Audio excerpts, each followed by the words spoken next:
প্রিয় দর্শক, বিস্তারিত খবরের শুরুতেই দেখে নেব আজকের 15টা তাজা খবর। শুরুতেই হেডলাইন্স। অন্নপূর্ণা বার্ধক্য ভাতা নিয়ে হটকারিতা, বাড়ছে জনরোষ, ক্ষোভ বিজেপিতে। আবাস যোজনার টাকা ভুয়ো বিল বানিয়ে আত্মসাৎ, ধলিয়ান পুরসভার বিরুদ্ধে অভিযোগে সরব বিজেপি। উনি লাশের রাজনীতি করতেই ভালোবাসেন, বাবা যেদিন মারা গেলেন মমতাকে নিয়ে কি বললেন মুকুলপুত্র শুভ্রাংশু। নথিপত্র বাজেয়াপ্ত করে পুলিশ তদন্ত করে জানতে পেরেছে 5 বছর 2,500 কোটি টাকার রাজস্ব ফাঁকি দিয়েছেন টুলু মণ্ডল। অর্থাৎ বছরে 500 কোটি টাকার রাজস্ব ফাঁকি দেওয়া হয়েছে। অন্য কোন মোটিভ নিয়ে অনুমতি দেয়নি পুলিশ। মসজিদের মাইক ইস্যুতে মিছিলে হাইকোর্টের রায়। চিকিৎসার নামে প্রতারণা, 3,500-এর বেশি হাসপাতালের বিরুদ্ধে কড়া ব্যবস্থা কেন্দ্রের। মুখ্যমন্ত্রীর নির্দেশের পরই অ্যাকশন, আরজিকর মামলায় নতুন এফআইআর দায়ের। যুবশক্তি প্রকল্পের আবেদনের জন্য কত হতে হবে পরিবারের মাসিক আয়, সঠিকটা জানেন না অনেকেই। পঞ্চায়েত এলাকাতে অনুমোদন নিয়ে করতে হবে বাড়ি, আসছে নতুন আইন, জানিয়ে দিলেন মন্ত্রী দিলীপ ঘোষ। বিক্ষোভ পাল্টা বিক্ষোভ, সরগরম সংসদ, ছাত্র আন্দোলন ঘিরে বিজেপি বিরোধী সংঘাত। খাদ্য বিষক্রিয়া, কলকাতার নামে স্কুলে হঠাৎ অসুস্থ একসঙ্গে 24 জন ছাত্রী, ভর্তি আর্জি করে রাতে হাসপাতালে স্বাস্থ্যমন্ত্রী। লন্ডভন্ড দেশ, ব্যাপক ক্ষতি কফি এক্সিসে, চারদিকে হাহাকার, কলম্বিয়ার ভূমিকম্পে লাফিয়ে বাড়ছে মৃতের সংখ্যা। 2.5 মাস পর খুলে গেল জন্ম মৃত্যু শংসাপত্রের পোর্টাল। কলকাতা পুরসভায় শুরু পুরনো সার্টিফিকেট দেওয়ার কাজ। কুড়ি সুটকেস নিয়ে বিদেশে পালাচ্ছে ভাইপো, কি এই সুটকেস রহস্য, বিস্ফোরক দিলীপ। স্বামী সংসদ, স্ত্রী বিধায়ক, তবু পুলিশি প্রহরায় বাড়ি ফিরিয়েও পালাতে হলো। গভীর রাতে সেটাই অবিশ্বাস্য কাণ্ড। কারা সেই নেতা নেত্রী জানেন? প্রিয় দর্শক, এতক্ষণ শুনলেন সংবাদ শিরোনাম, এবার আসছে বিস্তারিত খবর নিয়ে। হ্যাঁ গো, এবার দেবে না? তাহলে কি এ মাস থেকে টাকা বন্ধ হয়ে গেল? অন্নপূর্ণা যোজনা হোক কিংবা বিধবা ভাতা, বার্ধক্য ভাতা, একগুচ্ছ সরকারি প্রকল্পের অর্থ মাসের নির্দিষ্ট দিনে প্রাপকের কাছে পৌঁছাচ্ছে না বলে অভিযোগ। রাজ্যে পালা বদলের পর সবে 3 মাস অতিক্রান্ত। এত সামান্য সময়ে নবগঠিত রাজ্য সরকারের বিরুদ্ধে সাধারণত আঙুল ওঠে না, কিন্তু বিভিন্ন সামাজিক প্রকল্প নিয়ে শুভেন্দু অধিকারী সরকারের হঠকারিতায় সেই স্বাভাবিক পরিস্থিতি আর নেই। বরং বিজেপি নেতৃত্বকেই রাজ্য জুড়ে কোটি কোটি মানুষের অপ্রিয় প্রশ্নের মুখে পড়তে হচ্ছে। টাকা কবে ঢুকবে? সামান্যই প্রশ্নের কৈফিয়ত দিতে গিয়ে প্রায় প্রাণ উষ্ঠাগত শাসক দলের নেতা কর্মীদের সদুত্তর না মেলায় আম জনতা হাতের সামনে পাওয়া পদ্ম নেতাদেরই টার্গেট করছে। কাকদ্বীপ থেকে কোচবিহার সর্বত্র স্থানীয় বিজেপি নেতারা জনতার কাছে এখন ভেলেন। অন্তত তেমনই অভিযোগ জমা পড়েছে পার্টির শীর্ষ স্তরে। বহু বিজেপি কর্মী সমর্থক বাড়ি থেকে বেরোচ্ছেন না কিংবা ফোন বন্ধ করে রাখছেন। পরিস্থিতি এমন পর্যায়ে পৌঁছেছে যে সম্প্রতি কেন্দ্রীয় পর্যবেক্ষক সুনীল বানসাল তা নিয়ে উচ্চ পর্যায়ে বৈঠক ডেকেছিলেন। সেখানে বিভিন্ন জেলা থেকে আসা প্রতিনিধিরা রাজ্যের আর্থিক অনুদানী প্রকল্পগুলি নিয়ে খামখেয়ালিপনায় ক্ষোভ উগড়ে দিয়েছেন। 3 মাসের এই সরকার ক্রমেই জনপ্রিয়তা হারাচ্ছে বলে বাসের ট্রামে ইতিমধ্যে চর্চা তুঙ্গে। সাধারণ মানুষ নিজের এলাকার বিজেপি নেতাদের সরাসরি কিংবা ফোনে সরকারি প্রকল্পের টাকা কবে মিলবে তা নিয়ে কার্যত জেরাও করছেন। বিষয়টি স্বীকার করে নিয়েছেন বঙ্গ বিজেপির কোর কমিটির এক সদস্য। তার কথায়, সরকার গঠনের পর 6 ও 10 জুন 2 দফায় রাজ্য জুড়ে বিধবা ও বার্ধক্য ভাতার টাকা ঢুকেছিল। পরের মাসে তা মেলে 24 জুলাই। আজ চলতি আগস্ট মাসে এখনো সেই টাকা প্রাপকদের ব্যাংক অ্যাকাউন্টে ঢোকেনি। একই চিত্র অন্নপূর্ণা যোজনায়। সরকারি অনুদান প্রাপ্তির দিকে তাকিয়ে থাকেন অসংখ্য মানুষ। এক্ষেত্রে মাসের নির্দিষ্ট দিনে তা না পেলে অসন্তোষ বাড়বে, এটা স্বাভাবিক। কোর কমিটির এই সদস্য আরো বলেন, ভোটের আগে বিধবা ও বার্ধক্য ভাতা 1,000 থেকে বাড়িয়ে 1,500 টাকা করা হবে বলে প্রতিশ্রুতি দেওয়া হয়েছিল, কিন্তু বাস্তবে 1,000 টাকাই দেওয়া হচ্ছে। বৃদ্ধাদের একটা বড় অংশ মাসের শুরু থেকে বারবার ব্যাংকে গিয়ে পাসবই আপডেট করানোর লাইনে দাঁড়াচ্ছেন আর হতাশ হচ্ছেন। আর সেই প্রাপক কিংবা তার পরিবারের সদস্যরা হাতের কাছে বিজেপি নেতা কর্মীদের পেলেই অসন্তোষ উগড়ে দিচ্ছেন। এই প্রসঙ্গে দলের রাজ্য কমিটির এক নেতা সাফ জানিয়েছেন, পার্টির সঙ্গে সরকারি সমন্বয়ের অভাব ক্রমেই চওড়া হচ্ছে। সংগঠনের বক্তব্য সঠিকভাবে সরকারের কানে পৌঁছাচ্ছে না, যার খেসারত দিতে হচ্ছে দলের মাঝারি ও নিচু তলার নেতা কর্মীদের। মূলত যাদের কাঁধে ভর করে প্রথমবার ক্ষমতায় এসেছি তারাই সরকারি হতকারী সিদ্ধান্তের কুফল ভোগ করছেন। দলীয় সূত্রে জানা গেছে, সাম্প্রতিক বৈঠকে এই জ্বলন্ত সমস্যা মুখ্যমন্ত্রীর কাছে সবিস্তারে জানানোর নির্দেশ দিয়েছিল সুনীল বানসাল। পার্টির তরফে কয়েকজনকে এই বিষয়ে সুনির্দিষ্ট দায়িত্ব দেওয়া হয়েছে। সরকারের অবশ্য এখনো বক্তব্য, অনেক প্রকল্পই অযোগ্য সুবিধাভোগী রয়েছে, যারাই বাছাই করে তাদের বাদ দিয়ে স্বচ্ছ তালিকা তৈরি করতে সময় লাগছে। কিন্তু তা করতে গিয়ে তো দলের বহু নেতা কর্মী পার্টি ছেড়ে দিয়েছে। এই পরিস্থিতিতে শুভেন্দু সরকারকে সতর্কই করছেন বিজেপি নেতারা। আবাস যোজনায় বেলাগাম কাটমানি ড্রেন না বানিয়ে ভুয়ো বিল পেশ করে সরকারি অর্থ আত্মসাৎ করা হয়েছে। পার্কের টেন্ডারের টাকা উধাও সহ পুরসভার বিরুদ্ধে একগুচ্ছ দুর্নীতির অভিযোগে সোচ্চার হলো ভারতীয় জনতা পার্টি। সোমবার এইসব অভিযোগকে কেন্দ্র করে সরগরম হয়ে উঠল ধরিয়ান পুরসভা চত্বর। কাটমানি বকেয়া টাকা ফেরত, অভিযুক্তদের দৃষ্টান্তমূলক শাস্তি এবং অবিলম্বে বর্তমান পুরবোর্ড ভেঙে দেওয়ার দাবিতে সুর চড়ালেন বিজেপি কর্মী সমর্থকরা। জানা গিয়েছে, এদিন দলীয় নেতা ষষ্ঠীচরণ ঘোষের নেতৃত্বে একটি প্রতিনিধি দল পুরসভার এক্সিকিউটিভ অফিসারের ঘরে গিয়ে স্মারকপত্র তুলে দেয়। বিজেপির স্পষ্ট অভিযোগ, আবাস যোজনায় সুবিধা পাইয়ে দেওয়ার নামে স্থানীয় গরিব মানুষের কাছ থেকে জোর করে কাটমানি আদায় করা হয়েছে। এমনকি উপভোক্তাদের ব্যাংকের চেকবুক পর্যন্ত আটকে রাখার মতো চাঞ্চল্যকর তথ্য সামনে আসছে। বিজেপি নেতৃত্বের দাবি, অবিলম্বে সেই কাটমানি ও আটকে রাখা চেকবুক আসল মালিকদের ফিরিয়ে দিতে হবে। শুধু আবাসের টাকা নয়, পুরো তহবিলের হিসাব নিয়ে বড়সড় অনিয়মের অভিযোগ সামনে এসেছে গেরুয়া শিবিরে। বিজেপির দাবি, পুরসভা সংহতি পার্কের টেন্ডার বাবদ পাওয়া প্রায় 65 লক্ষ টাকার কোনো হদিশ নেই। সরকারি কোষাগারে জমা না পড়ে এই বিপুল অঙ্কের টাকা কার পকেটে গেল তা নিয়ে তীব্র প্রশ্ন তোলা হয়েছে। পাশাপাশি শহরে টোল ট্যাক্স আদায়ের হিসাব গোপন করা এবং কাগজে কলমে ড্রেন নির্মাণ দেখিয়ে বিপুল টাকা নয়ছয় করার মতো বিষয়ে স্পষ্ট জবাবদিহি চাওয়া হয়েছে প্রশাসনিক কর্তাদের কাছে। আর্থিক দুর্নীতির পাশাপাশি শহরে বেহাল নাগরিক পরিষেবা নিয়ে পুরো কর্তৃপক্ষকে বেঁধছে শাসক দল। বৃষ্টি হলেই জল যন্ত্রণা, নিকাশি নালার তথৈবচ অবস্থা এবং অব্যবহত গঙ্গা দূষণ নিয়ে সাধারণ মানুষের অসন্তোষ তুঙ্গে পৌঁছেছে। বিজেপির বক্তব্য, বর্তমান বোর্ডের স্বজন পোষণ ও আর্থিক লুটের কারণে ধুলিয়ানবাসী তাদের মৌলিক নাগরিক সুবিধা থেকে বঞ্চিত হচ্ছেন। অবিলম্বে নিরপেক্ষ তদন্ত পুরবোর্ড ভেঙে না দিলে আগামী দিনে আরো বৃহত্তর আন্দোলনের হুঁশিয়ারি দিয়েছে বিজেপি নেতৃত্ব। পুলিশি হেফাজতে মৃত তৃণমূল কর্মীর পরিবারের সঙ্গে দেখা করতে গিয়ে রবিবার হালিশহরে বিক্ষোভের মুখে পড়েন প্রাক্তন মুখ্যমন্ত্রী মমতা বন্দ্যোপাধ্যায়। রাস্তায় তার গাড়ি ঘিরে বিক্ষোভ দেখানো হয়, ওঠে চোর চোর স্লোগান। মমতার গাড়ি লক্ষ্য করে ছোড়া হয় জুতো, চটি, জলের বোতল। গাড়িতে লেপে দেওয়া হয় কাদা।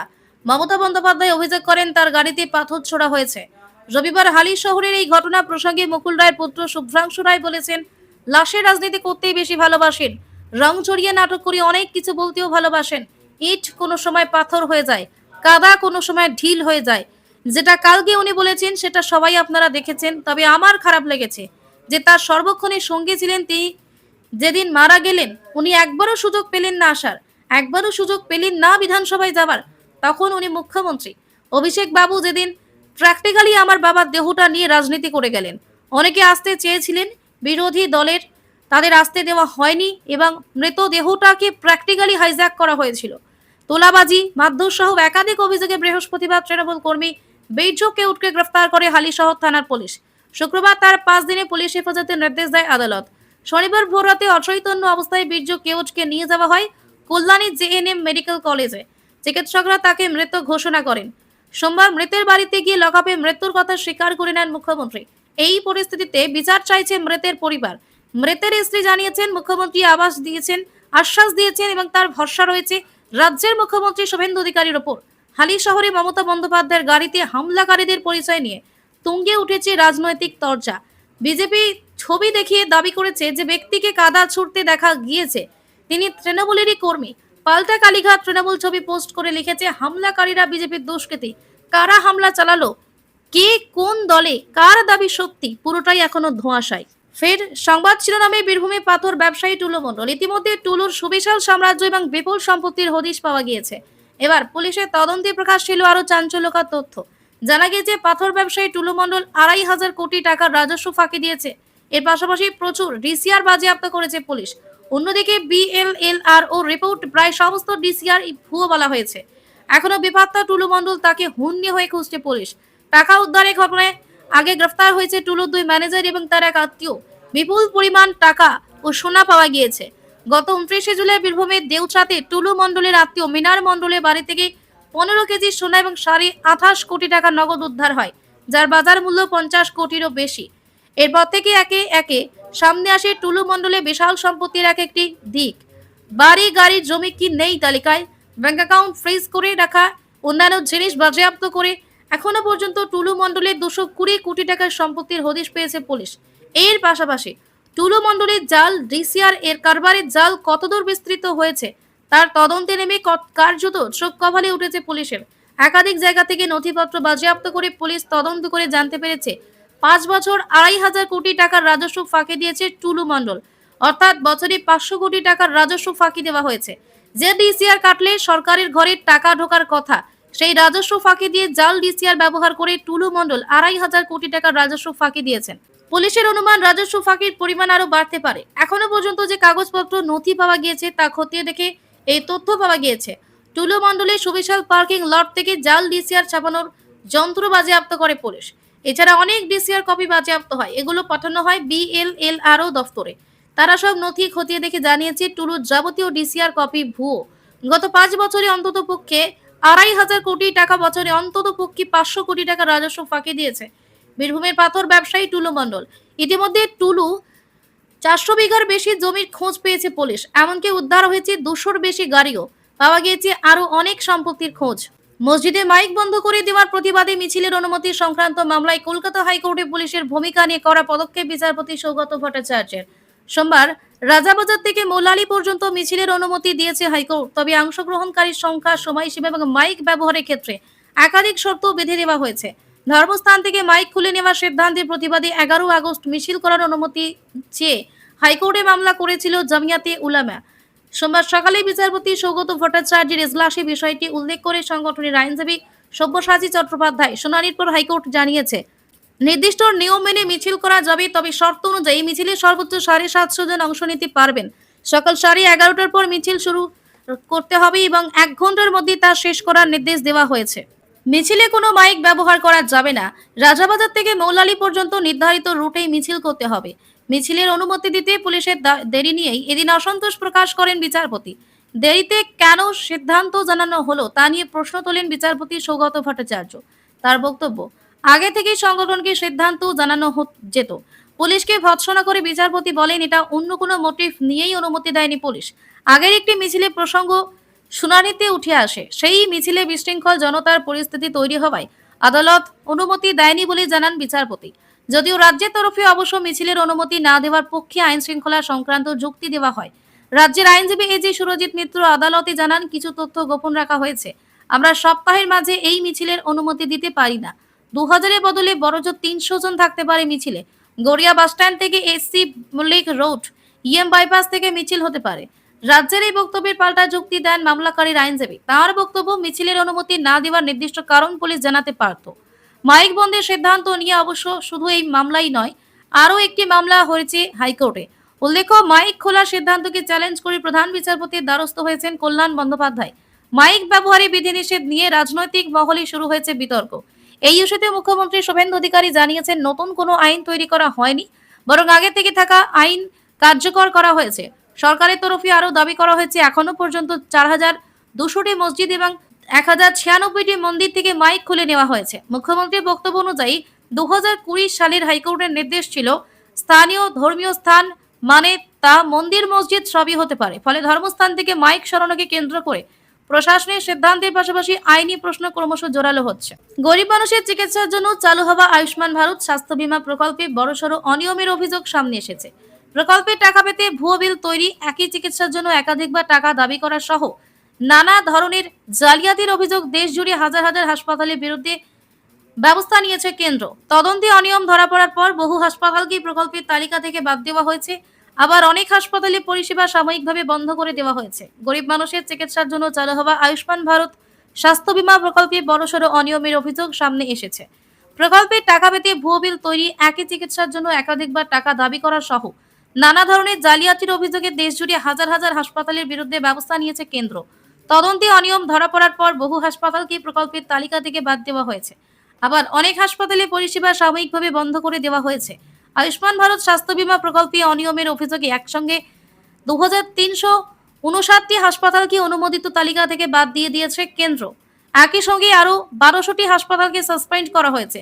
গত শুক্রবার লোকসভায় উল্লিখিত জবাবে এই তথ্য জানিয়েছে কেন্দ্রীয় স্বাস্থ্যমন্ত্রী জেপি নাড্ডা। সরকারি তথ্য অনুযায়ী এই হাসপাতালগুলির বিরুদ্ধে ভুয়ো বিল তৈরি, ডুপ্লিকেট ক্লেম জমা দেওয়া এবং প্রকল্পের নিয়ম ভেঙে আর্থিক সুবিধা নেওয়ার অভিযোগ উঠেছে। অভিযোগের ভিত্তিতে ইতিমধ্যে 29টি এফআইআর দায়ের করা হয়েছে।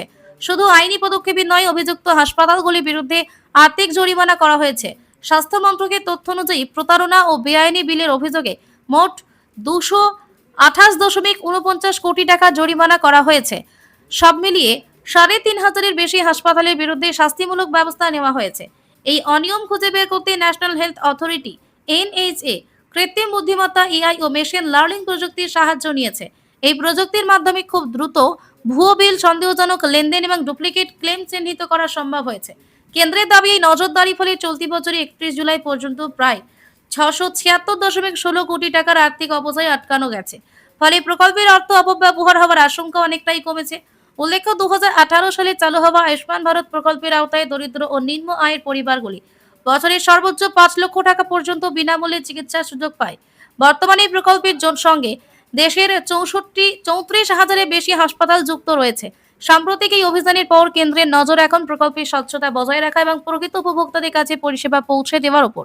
আরজি করে চিকিৎসক পড়ুয়ার মৃত্যুর ঘটনায় 2 বছর পর আবার নতুন করে তদন্তের উদ্যোগ নেওয়া হয়। তথ্য প্রমাণ লোপাট, অপরাধমূলক ষড়যন্ত্র সহ একাধিক অভিযোগ তুলে নতুন এফআইআর দায়ের করা হয়েছে। মুখ্যমন্ত্রী শুভেন্দু অধিকারীর নির্দেশের পর নির্যাতিতার পরিবারের অভিযোগের ভিত্তিতেই পদক্ষেপ নিয়েছে ব্যারাকপুর পুলিশ। রবিবার ছিল আরজি করে চিকিৎসক পড়ুয়ার দ্বিতীয় মৃত্যুবার্ষিকী। সেই উপলক্ষে উত্তর 24 পরগনা পানিহাটি লোকসংস্কৃতি ভবনে একটি স্মরণ সভার আয়োজন করা হয়েছিল। সেখানে উপস্থিত ছিলেন নির্যাতিতার বাবা মা এবং মুখ্যমন্ত্রী শুভেন্দু অধিকারী। স্মরণ সভায় বক্তব্য রাখতে গিয়ে মুখ্যমন্ত্রী জানান, আরজিকর কাণ্ডের কিছু গুরুত্বপূর্ণ প্রশ্নের এখনো স্পষ্ট উত্তর মেলেনি। তাই নতুন করে একটি মামলা রুজু করে বিষয়টি খতিয়ে দেখার প্রয়োজন রয়েছে। তিনি ব্যারাকপুরে পুলিশ কমিশনারকে সেই অনুযায়ী ব্যবস্থা নেওয়ার নির্দেশ দেন। মুখ্যমন্ত্রী ঘোষণা, একদিনের মধ্যে সোমবার নির্যাতিতার বাবা ব্যারাকপুর পুলিশ কমিশনারেটের কাছে নতুন অভিযোগ দায়ের করেন। সেই অভিযোগের ভিত্তিতে তথ্য প্রমাণ নষ্ট করা, অপরাধমূলক ষড়যন্ত্র সহ একাধিক ধারায় এফআইআর নথিভুক্ত করা হয়েছে। মামলায় নির্মল ঘোষ, সোমনাথ দে, সঞ্জীব মুখোপাধ্যায় সহ আরো কয়েকজনের নাম রয়েছে।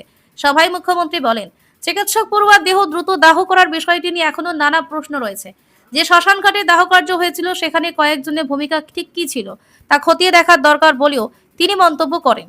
বিশেষ করে নির্মল ঘোষ, সোমনাথ দে এবং সঞ্জীব মুখোপাধ্যায় ভূমিকা তদন্ত করে দেখা হবে। মুখ্যমন্ত্রী আরো জানান, এই ঘটনার তদন্তের জন্য একটি বিশেষ কমিটি গঠন করা হবে। সেই কমিটির তত্ত্বাবধানেই নতুন মামলার তদন্ত এগোবে। একই সঙ্গে তিনি দাবি করেন, কর্তব্যে গাফিলতির অভিযোগে পুলিশের 3 জন শীর্ষ আধিকারিকের বিরুদ্ধে ব্যবস্থা নেওয়া হয়েছে এবং তাদের সাসপেন্ড করা হয়েছে। এছাড়া আরজি করে চিকিৎসক পড়ুয়ার দাহ কার্যের খরচ পরিবারের পক্ষ থেকে দেওয়া হয়নি বলে যে প্রশ্ন উঠেছিল, সেই বিষয়টি তদন্ত করে দেখা হবে। সিবিআই এবং আদালতের তদন্তের পাশাপাশি এই নতুন মামলার মাধ্যমে ঘটনার বিভিন্ন দিক আরো খতিয়ে দেখাবে পুলিশ। ভোটের আগে দেওয়া প্রতিশ্রুতি মতো নতুন সরকার ক্ষমতায় আসার পর একের পর এক জনকল্যাণমুখী প্রকল্প এসেছে।